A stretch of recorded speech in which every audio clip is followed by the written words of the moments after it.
Oi, seja bem-vindo ao canal Laura Isa Book, que agora vai momentaneamente se transformar no canal Laura Isa Movie. Se você tá aqui pela primeira vez, seja muito bem-vindo, obrigada por estar aqui comigo. Eu recomendo fortemente que você assista ao meu outro vídeo antes de assistir esse, o que eu falei sobre os meus livros e quadrinhos favoritos de 2020, porque lá eu contei um monte de história, falei sobre tragédia da minha vida, dei todo um contexto sobre por que essas listas de favoritos são importantes pra mim. Depois de ter feito toda aquela introdução e ter falado pra vocês sobre os meus livros e quadrinhos, ou seja, as minhas leituras favoritas de 2020, eu fiquei devendo então os filmes e as séries. Só que é um pouco diferente. Além do meu cabelo, outra coisa que vai ser muito diferente desse vídeo para aquele é que eu não lido com filmes e séries da mesma forma com a qual eu lido com livros e quadrinhos. Eu não tenho tanta pretensão... Não que eu tenha pretensão nenhuma na minha vida, mas é que como eu sou pesquisadora de livros e quadrinhos, eu tenho uma leitura um pouco diferente deles e eu não consigo fugir disso, mesmo quando eu tô falando aqui no YouTube despretensiosamente. O que eu quero dizer é que eu assisto filmes e eu assisto séries exclusivamente para me divertir, para relaxar,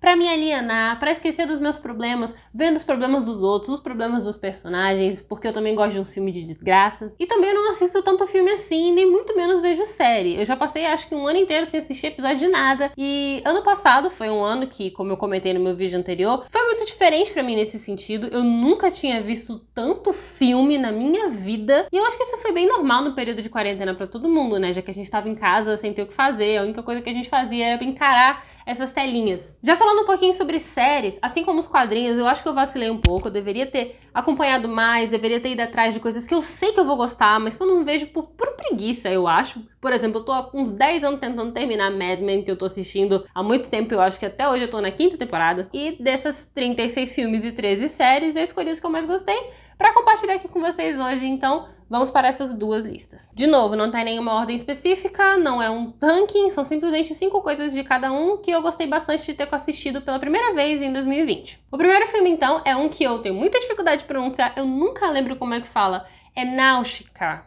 Enfim, é um dos filmes mais antigos do estúdio Ghibli, que é aquele estúdio japonês de animação. Esse daqui é de 1985, conta a história de uma menina que é uma espécie de heroína de um lugar que se chama Vale do Vento. É uma terra totalmente fantástica, que até mesmo a fauna e a flora dela é bem fantasiosa.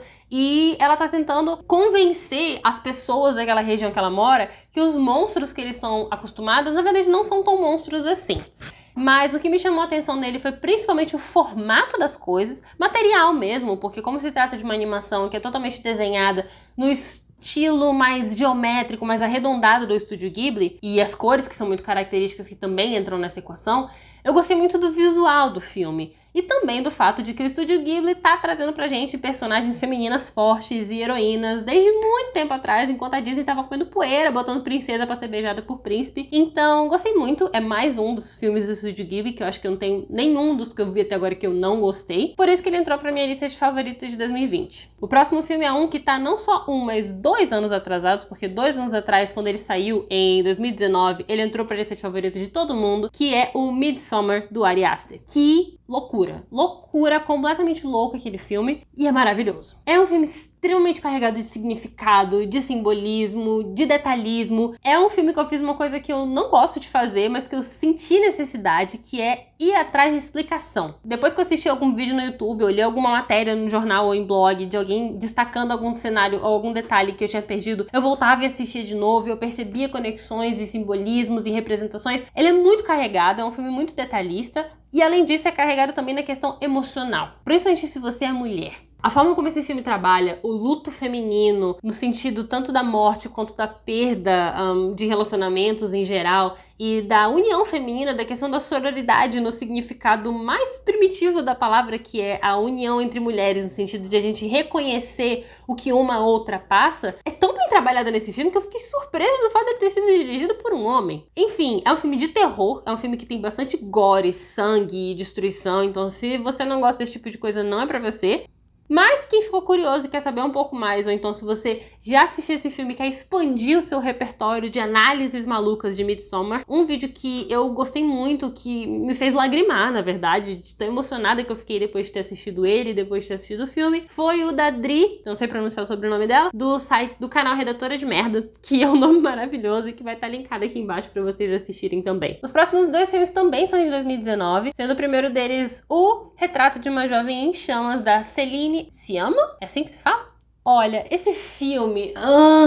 Uma coisa que eu gosto no cinema é que ele faz eu me sentir inteligente. Quando eu reconheço um negócio, quando eu pego uma conexão, quando eu tenho um paralelo, um simbolismo, assim. Eu acho que eu já tô tão acostumada a fazer isso na literatura que quando isso acontece no cinema, já que eu não presto atenção, quando eu presto, eu me sinto uma pessoa muito esperta. Mas enfim, a primeira cena desse filme é uma mulher se jogando na água pra salvar um quadro. E eu fiquei pensando, poxa, o título dele é Retrato de uma Jovem em Chamas. Eu me senti a pessoa mais inteligente do mundo por ter feito essa relação. Basicamente, esse filme é a história de duas mulheres, duas jovens que estão descobrindo um relacionamento romântico, só que infelizmente elas estão no século XIX e aí complica um pouquinho as coisas, não é mesmo? Ele é muito bonito, ele também, assim como no Midsommar, fala muito sobre a sororidade, sobre a união feminina, sobre aquelas coisas que a gente encontra uma na outra. Não tem muita questão do luto, mas tem a questão da perda da impossibilidade, sabe? De você não conseguir concretizar os seus sentimentos por causa do contexto em que você vive. É um filme super bonito, que ao mesmo tempo ele não é todo delicadinho e nem apelativo na questão do amor e do sofrimento. Ele faz um bom retrato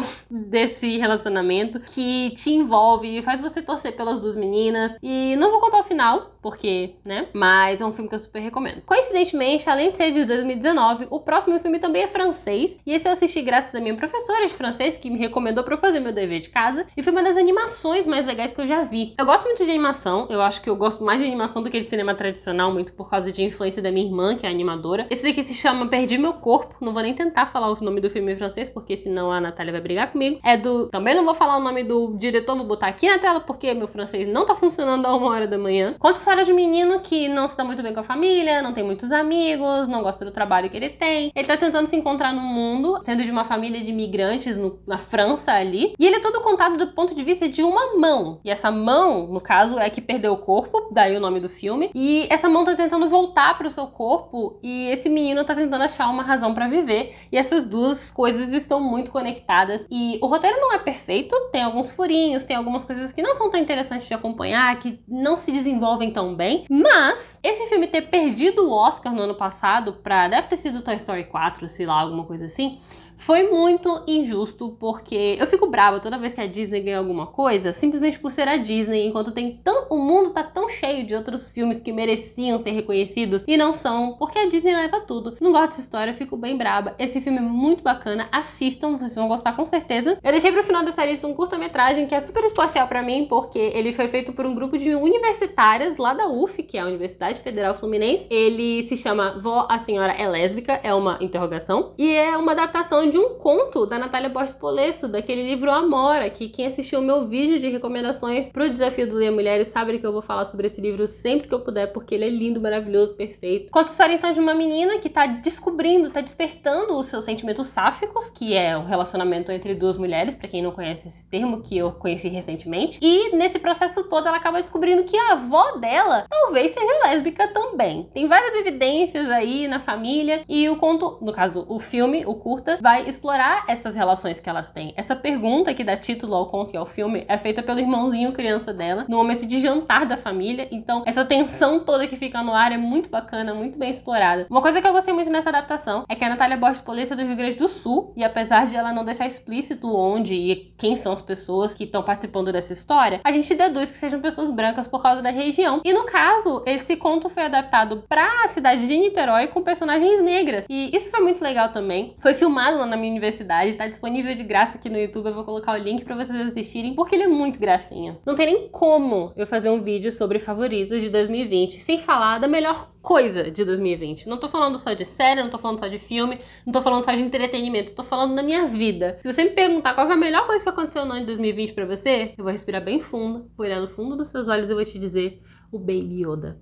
Faz quase 1 ano que essa desgraça desse bicho fofo é o papel de parede do meu celular. E eu só não vou mostrar pra vocês porque, no caso, eu estou filmando com o meu celular. Eu fiquei tão encantada, tão apaixonada pelo Baby Yoda, que a série dele, que tem um nome lá, que é baseado num outro personagem da série que aparentemente também tá lá com ele. Brincadeira, eu tô falando do The Mandalorian, a série do Disney Plus, que conta a história do Mandaloriano, baseado no universo de Star Wars, que é um faroeste no espaço, no qual esse homem, que é tipo um pistoleiro lá de um clã perdido, de repente é incumbido da missão de levar essa criaturinha fofa de olho grande para os seus, e aí eles passam por várias aventuras, eles têm várias sidequests e são 2 temporadas desses dois desenvolvendo um relacionamento de pai e filho, e dele fazendo vários barulhinhos e de comendo biscoito e ai meu Deus. Eu estou disposta a brigar fisicamente com quem discordar do fato de que The Mandalorian é a melhor coisa que já foi feita nos 50 anos de existência do universo Star Wars. Então, se você discorda disso, por favor, apareça aqui na minha frente que eu vou te dar um socão na cara. Agora, indo para um rumo completamente diferente, a gente vai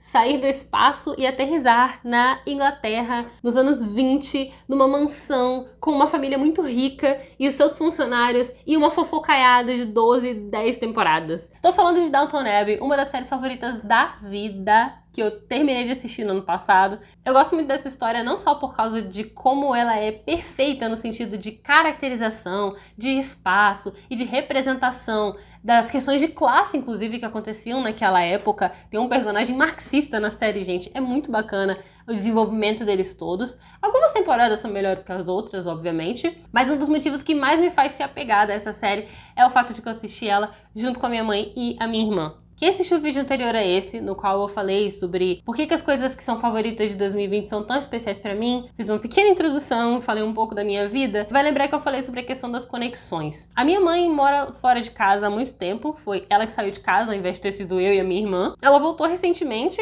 e eu voltei também depois de ter passado um tempo fora. Então eu, minha mãe e minha irmã já fazia muitos anos que a gente não tava junta, sabe? Então assistir Downton Abbey era uma coisa que a gente fazia todos os dias e a gente conversava, a gente fofocava. A minha mãe já tinha assistido a série antes, dava spoiler pra gente, a gente se divertiu muito assistindo, então quando eu lembro da série eu lembro delas duas também, então por isso que ela é uma das minhas favoritas. Não sei se deu pra perceber que eu me emocionei um pouquinho. Eu tava pensando assim, beleza, vamos pro próximo que eu não posso me emocionar, só que a outra série que eu vou falar pra vocês também é mais ou menos nesse mesmo contexto. Ela se chama Close Enough, não sei como foi traduzida pra português, mas eu vou colocar um pôster aqui pra vocês verem. Foi criada pelo J.D. Quintel, que é o mesmo criador de Regular Show, apenas um show, aquele desenho que passava no Cartoon Network, que é muito bacana, tem muitos subtextos adultos, apesar de ele ter um público-alvo infantil. É sobre essa coisa muito presente na minha geração, que é você se sentir completamente deslocado do mundo e da sociedade sem saber o que fazer. É sobre essa sensação de que você não faz ideia do que você tá fazendo, mas você tem que ir lá e fazer mesmo assim, porque a vida não vai esperar por você. Fala sobre um casal que tem uma filhinha e sobre como eles estão tentando pagar aluguel e achar uma creche boa pra elas e pagar as contas no final do mês, lidar com os colegas de quarto que eles têm que dividir pro aluguel ficar mais barato. Só que a série também tem uns elementos mágicos e malucos muito legais. Então, por exemplo, um dia que eles vão numa festa e descobrem que o dono da festa, na verdade, é um velho que come jovens pra se sentir mais novo, sabe? Uma coisa assim. Eu e meu marido, a gente assistiu juntos e apesar de a gente não ter filho, a gente se identificou horrores, porque em 2020 foi a primeira vez que a gente começou a morar junto, a ter a nossa própria casa, cuidar da nossa própria vida. E eu fiquei muito triste de saber que ela não recebeu a devida atenção. É um negócio tão legal que tanta gente vai se identificar. Não sei por que não fez mais sucesso. Então você que se identifica ou não, porque ela é muito legal de assistir de qualquer forma, corre atrás de saber porque tá na Netflix, é super fácil e é super legal. Beleza, aí eu tava pensando, agora vai, vamos mudar de assunto. Só que na verdade, a próxima série se chama Hello My Twenties, que é um drama coreano, uma novela coreana, que eu assisti por indicação da minha irmã.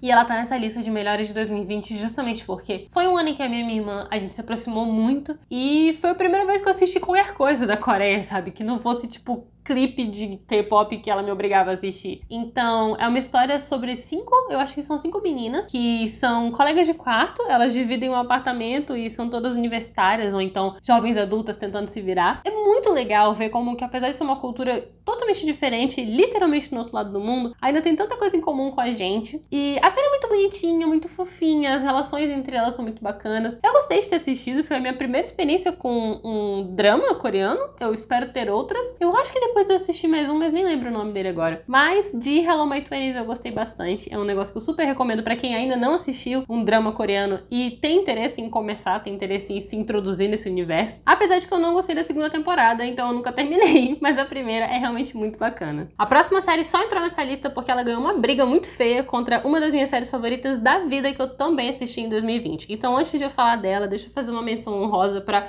Parks and Recreation. Eu sou muito devota de The Office. Vocês sabem que tem muita gente que tem essa série como favorita. Eu sou uma dessas pessoas. Eu amo The Office, eu amo os personagens, eu tenho bonequinhos deles e etc. E muita gente compara The Office com Parks and Recreation e realmente tem muito que se comparar, mas ao mesmo tempo elas são tão diferentes. E eu acho que a coisa mais diferente entre elas duas é a Leslie Knope. A Leslie é uma personagem incrível, ela é uma personagem muito única, ela é uma pessoa que chega a ser ingênua de tanto que ela acredita nos sonhos e nas coisas e nas pessoas, e foi por isso que eu me apeguei tanto a ela, eu gostei muito. Só que ela não entrou nessa lista simplesmente porque a outra série...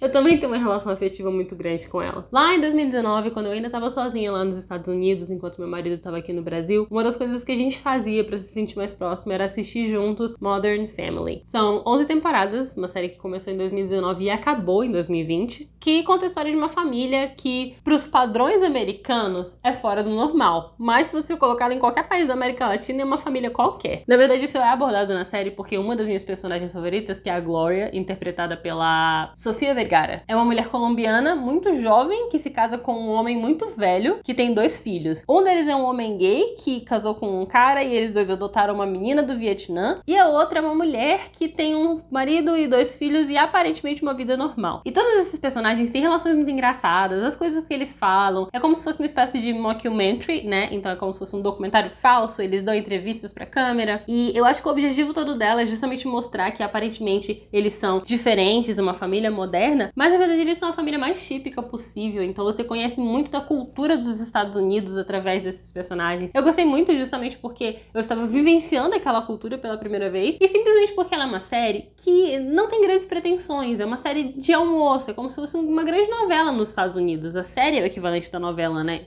De certa forma.